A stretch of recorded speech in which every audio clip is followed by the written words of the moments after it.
si alguna vez has cuestionado las ideas sobre Dios o sobre la iglesia y quieres más argumentos, pues creo que este video es para ti, porque el día de hoy veremos a Friedrich Nietzsche y su famosísima obra El Anticristo. Así que no te muevas y comenzamos. Take my hand, let's walk together. I don't even know your name.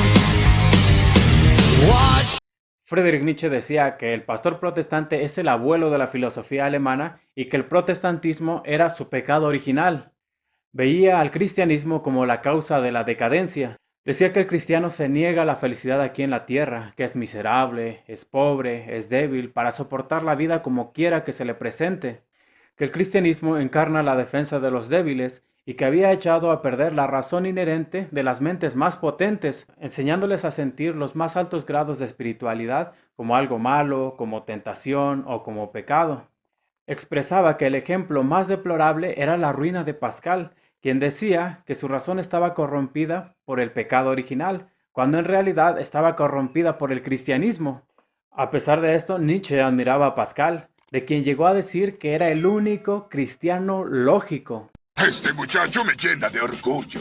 Se llama el cristianismo la religión de la compasión, pero quien se compadece pierde fuerza. Decía que la compasión se tiene como una virtud, pero en realidad es una problemática, ya que seduce a la nada, aunque no se llama la nada exactamente, sino un más allá, un nirvana, una vida después de esta o un cielo. Vaya, no encuentro fallas en su lógica.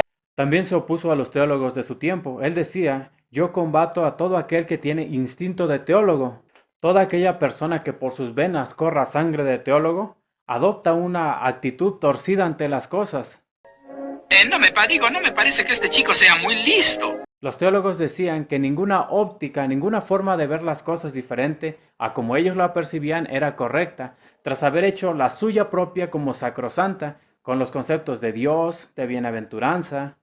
También decía en su libro que la influencia de los teólogos está invertida en un juicio de valores, que a donde quiera que veamos a los teólogos extender la mano hacia el poder, que no dudemos que es una voluntad antivital, una voluntad nihilista, que la religión es una forma de gratitud, pero se está agradecido con uno mismo, y para esto es necesario un Dios, y este Dios tiene que ser capaz de ser amigo y de ser enemigo, de bendecir, pero también de perjudicar. A eso se le llama estrategia.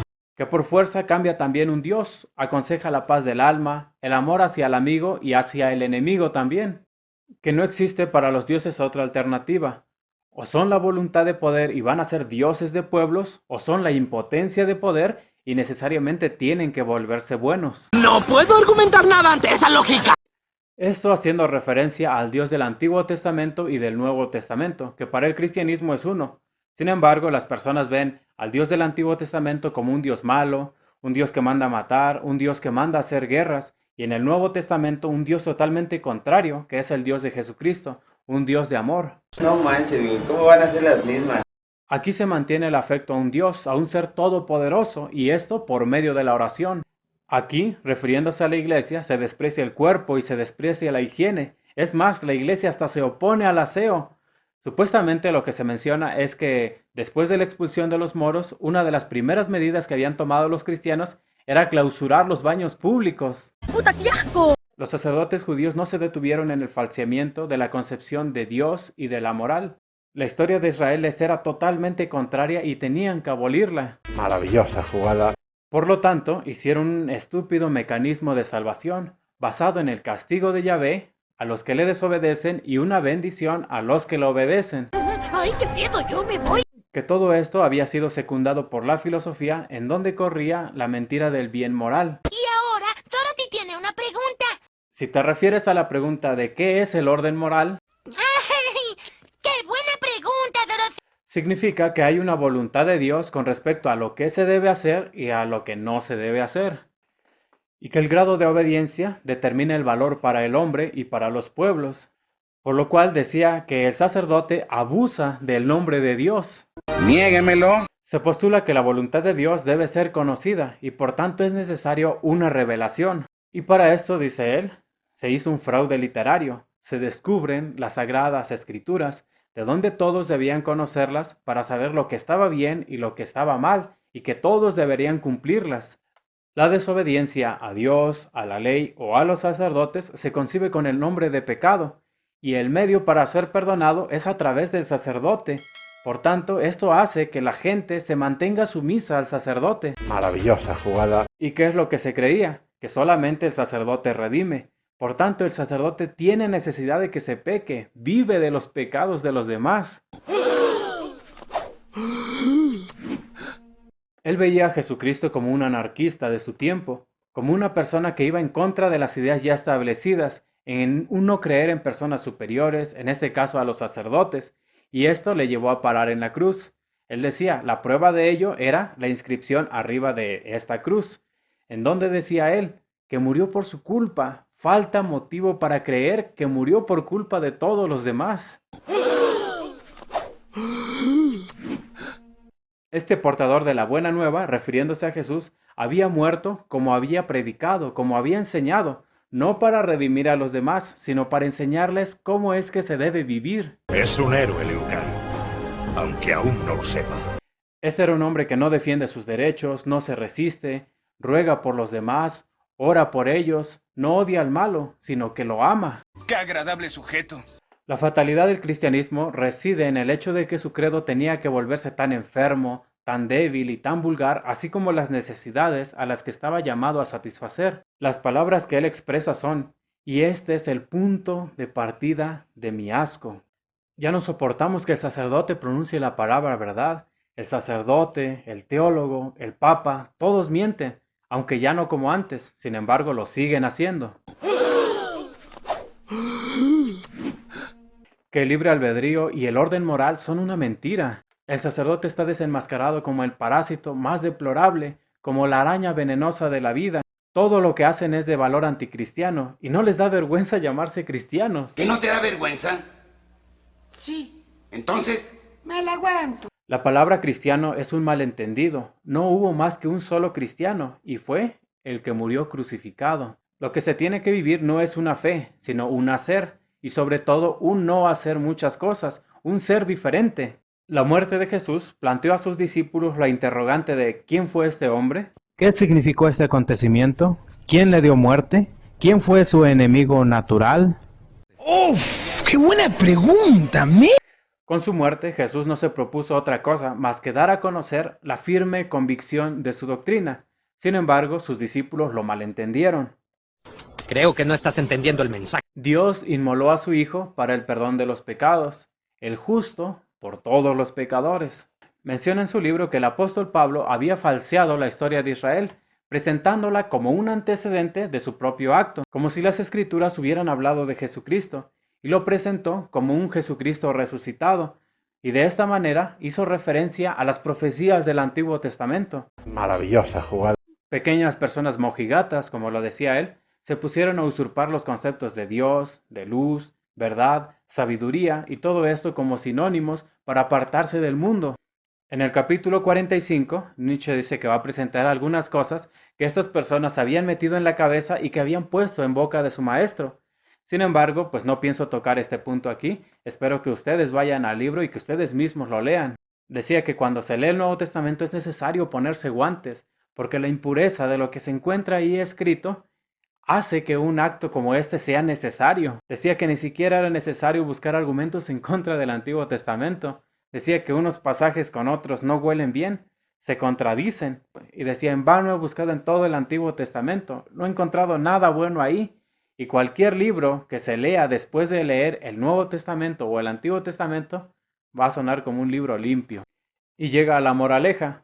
Palabra pronunciada por un cristiano primitivo es una mentira. Que el apóstol Pablo sabía que había necesidad de la mentira de la fe y de la iglesia, y que más tarde la iglesia comprendió esta mentira. Este Dios inventado por el apóstol Pablo es un Dios que confunde la sabiduría del mundo. El apóstol Pablo está decidido a confundir la sabiduría del mundo, y sus enemigos son los buenos filólogos y los médicos formados en Alejandría. Como filólogo, se mira detrás de los libros sagrados, y como médico, detrás de la degeneración fisiológica del tipo cristiano. El médico dictamina incurable y el filólogo, mentira. Por lo tanto, el sacerdote no conoce más que un solo enemigo, la ciencia. Niéguemelo. Y el hombre debe sufrir de tal manera que necesite la ayuda de un sacerdote. Fuera los médicos, lo que necesitamos es un Salvador. Por esto, el sacerdote señorea en virtud de la necesidad que hay del pecado. Niéguemelo. Entre los cristianos está algo que se le llama el afán de la verdad. La fe salva, luego la fe es cierta, pero cabe objetar de que la fe salva no está comprobada, sino solamente prometida. Decía que la fe no mueve montañas, pero la fe supone montañas en donde no las hay, y cualquiera puede percatarse de esto mientras da un recorrido por el manicomio. Pero el sacerdote no cree esto, ya que éste, como un loco, cree que la enfermedad no es enfermedad y que el manicomio en donde él está no es un manicomio. ¿Y la iglesia misma no es el manicomio católico como ideal último? ¿Qué es lo que quiere la iglesia? ¡Dominar el mundo! ¡Dile que queremos dominar el mundo! ¡Y dile que coma tierra! ¿Y no aspira ella a convertir a todo el mundo en un manicomio? La iglesia ha canonizado solamente a locos y a grandes embusteros, pero por supuesto, para la gloria de Dios. Nadie está en libertad de abrazar el credo cristiano. Al cristianismo no se convierte, hay que estar lo suficientemente enfermo para querer ser cristiano. El cristianismo no era nacional, no estaba racionalmente determinado, se dirigía a los desheredados de la vida. La Biblia dice que Dios ha escogido a lo vil, a lo menospreciado, a lo que nadie quiere, para avergonzar a lo fuerte, y esta era la fórmula. Él decía que todo lo que está clavado en una cruz es divino, y todos nosotros estamos clavados en una cruz, por tanto somos divinos. Eso me haría a mí un... Te hace un dios. un dios. El advenimiento del cristianismo fue todo un triunfo, pero decía él que el cristianismo es la mayor desgracia que le ha venido a la humanidad. Decía que la iglesia no puede más que denunciar los caminos derechos, los caminos honrados, los científicos, como caminos prohibidos. Por lo tanto, la fe significa negarse a conocer la verdad. Niéguemelo. Otra incapacidad del teólogo es por la filología, su incapacidad por interpretar bien las cosas, sin falsear los hechos. Por ejemplo, la interpretación de un teólogo en las Escrituras, vamos a ponerlo con David, que ganó muchas guerras. ¿Y qué es lo que dice el teólogo? Pues lo ganó porque Dios le ayudó. Fue con la ayuda de la mano de Dios. Se lo agradezco mucho a Dios. Una de las cosas que más me gusta de este libro es su final, la forma en que concluye y dice así. Llegado al final y pronuncio mi veredicto, declaro culpable al cristianismo.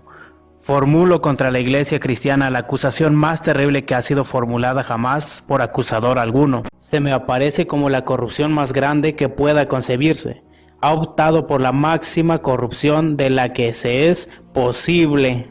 La iglesia cristiana ha contagiado su corrupción a todas las cosas. Con el gusano roedor del pecado, la iglesia ha obsesionado a la humanidad. Esta acusación eterna contra el cristianismo la quiero escribir en todas las paredes que se pueda. Yo tengo un alfabeto incluso para los ciegos.